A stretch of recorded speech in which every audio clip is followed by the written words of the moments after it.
Hello everyone.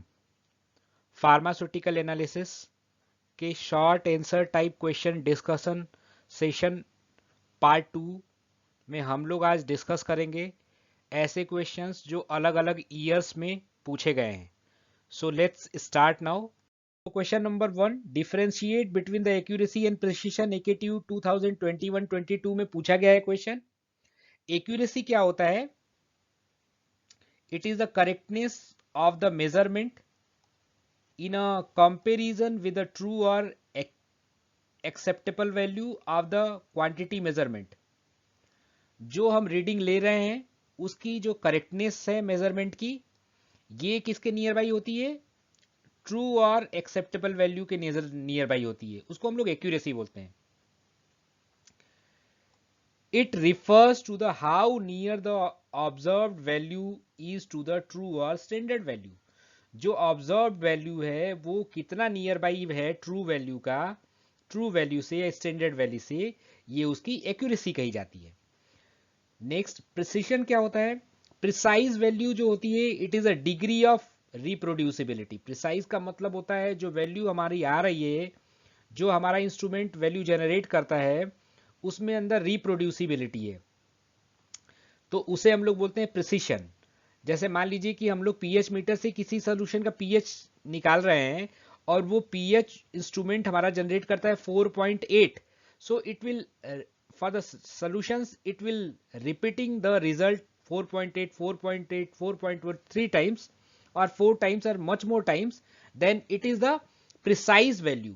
हो सकता है कि उस सोल्यूशन का पीएच 4.8 ना हो के 5 हो, या 4.8 ना हो के 4.6 हो, बट इंस्ट्रूमेंट हमारा क्या है? It will regularly generating a precise value, so it is a precision. reproducibility means it will be precise. It is a degree of reproducibility of the series of a measurement on the same property. It refers to the nearness between the several measurement of the same quantity। तो ये क्या करता है? Nearness को show करता है अलग अलग मेजरमेंट के सेम पर्टिकुलरली क्वांटिटी के। So accuracy indicate the proximity to the true value, while the precision refer to the repeatability or reproducibility of the measurement. So question number 2 is the discuss the role of indicator in a titration। AKTU 2021-22 में पूछा गया question है। So we all of know that indicator are the reagent which will indicate the end point in a titration. So finally you can write down indicator and auxiliary reagent which help find the visual end point of the completion of the titration chemical reaction, so is called an indicator। Means indicator will always denoted the completion of the titration finally। Indicator as the substance which at the equivalence point produce some changes which can be readily seen।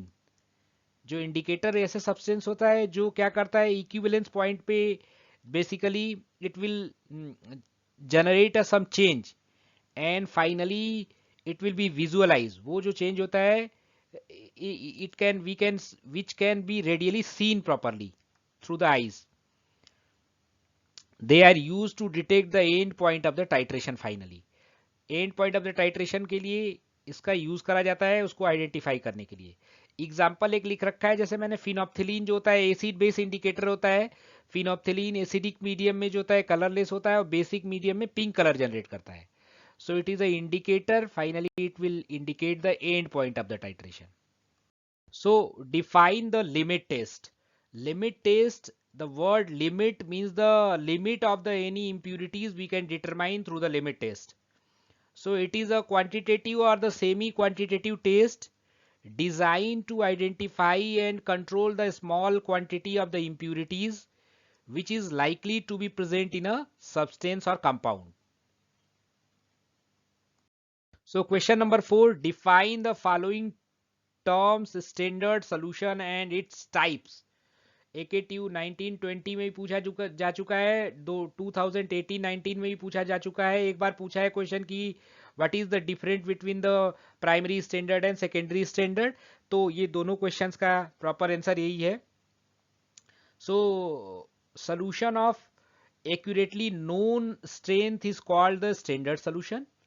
ऐसा solution जिनका known strength होता है उसको standard solution बोला जाता है.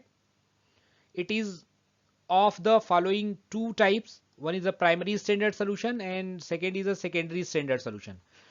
Primary standard solution क्या होते हैं? Must fulfill the following requirement. ऐसे solutions, first point is a should exist in a higher pure form. जो primary standard solution होते हैं highly pure form में available होते हैं. It must be stable. Stable होना इनको बहुत जरूरी होता है. Should not have the hygroscopic और डेलिक्वेसेंट. ये हाइग्रोस्कोपिक या डेलिक्वेसेंट नहीं होने चाहिए. हाइग्रोस्कोपिक वो कंपाउंड होते हैं जिनको यदि हम लोग एटमॉस्फेयर में ओपन फॉर्म में रख दें तो ये एटमॉस्फेरिक जो है मॉइस्चर को एब्जॉर्ब करते हैं. तो जो कंपाउंड है उसको हाइग्रोस्कोपिक नहीं होना चाहिए. फोर्थ पॉइंट लिखा हुआ है should have high molecular weight. ये बहुत इंपॉर्टेंट पॉइंट है कि जो प्राइमरी स्टैंडर्ड सब्सटेंसेस होते हैं, सॉल्यूशंस होते हैं, वो they are the high molecular weight containing compounds. Do not decomposed on a storage. जब इसको स्टोर करा जाए प्राइमरी स्टैंडर्ड सोल्यूशन को तो ये डिकम्पोज नहीं होना चाहिए स्टोर करने के बाद. Just like a sodium carbonate, sodium bicarbonate, zinc, oxalic acid are the some example of the primary standard solutions. Okay, हमें हमेशा याद रखना है कि primary standard solutions are those solutions which are prepared from the primary standard compounds. These are the primary standard compounds: sodium carbonate, sodium bicarbonate, zinc, oxalic acid. And through these primary standard compounds, we are able to form the primary standard solutions. Secondary standard solution, वैसे ही secondary standard solution are the reagent do not shows the properties of the primary standard is called the secondary standard. ऐसे solution जो primary standard की property नहीं रखते हैं, मतलब ये जो है ये हाइग्रोस्कोपिक नेचर के होते हैं, हाई इनकी प्योरिटी बहुत हाई नहीं होती है, स्टेबल नहीं होते हैं, हाई मॉलिक्यूलर वेट कंटेन नहीं करते हैं, इसको डिकम्पोज हो जाते हैं स्टोर करने पे. So these are the secondary standard solution. Secondary standard solution भी सेकेंडरी स्टैंडर्ड सब्सटेंसेस से बनाए जाते हैं, प्रिपेयर किए जाते हैं. Secondary standard must be standardized by the primary standard before use. It's a very important line. Secondary standard जो solution होते हैं चूंकि इनकी they are not much more stable, तो इनको कभी भी यूज करने से पहले हमेशा प्राइमरी स्टैंडर्ड से स्टैंडर्डाइज करने की जरूरत पड़ती है इन सेकेंडरी स्टैंडर्ड को सॉल्यूशंस को. सल्फ्यूरिक एसिड का सोल्यूशन, सोडियम हाइड्रोक्साइड का सोल्यूशन, डाई सोडियम EDTA का solution, iodine solution, these are the secondary standard solutions prepared by the secondary standard compounds. याद हमें ये रखना है कि हम we are discussing here short answer type the question. तो जो हमारा क्वेश्चन है उसके अकॉर्डिंगली हमें आंसर देना है. ये 2 नंबर के आंसर लिखने के लिए ये क्वेश्चंस का आंसर दिया हुआ है इधर. Okay, so write down these lines properly you can in your answer. So question number 5 is a write a note on a significant figure. AKTU 2019-20 में पूछा गया है. The number which express the result of the measurement such that only the last digit is in doubt are called the significant figure. Significant number is a digit which denote the amount of the quantity in the place in which it is stained. So significant figure number is a वो digit होता है जो कि denote करता है amount of quantity in the place जहां पे ये स्टैंड करता है, in which it will stand. They are actually digit necessary to express the result of the measurement to the precision with which the measurement is made. For example के through हम लोग इसको समझते हैं. Just like a 32.84, it is a 4 number of present in a 32.84, so it has the 4 significant figure.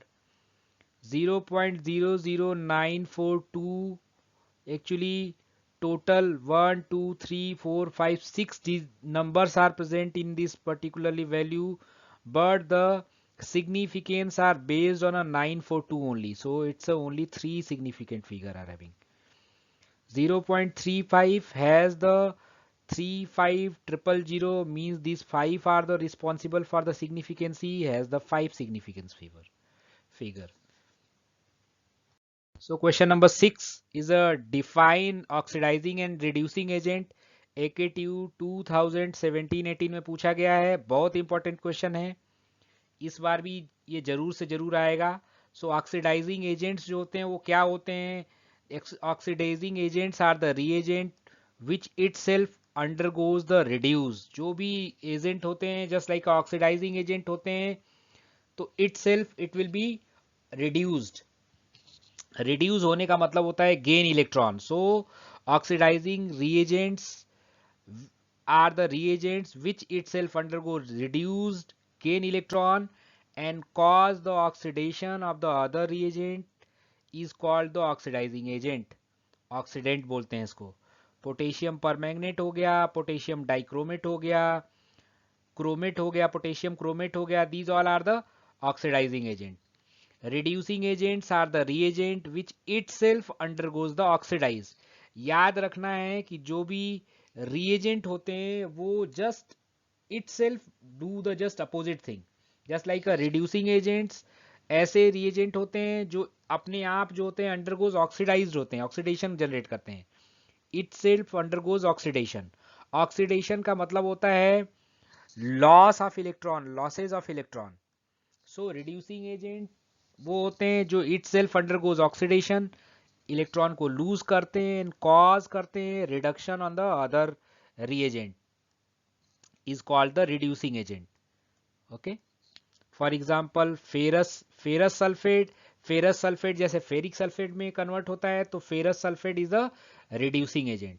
Sodium thiosulphate, sodium hydroxide, lithium aluminium hydride, these are the reducing agent.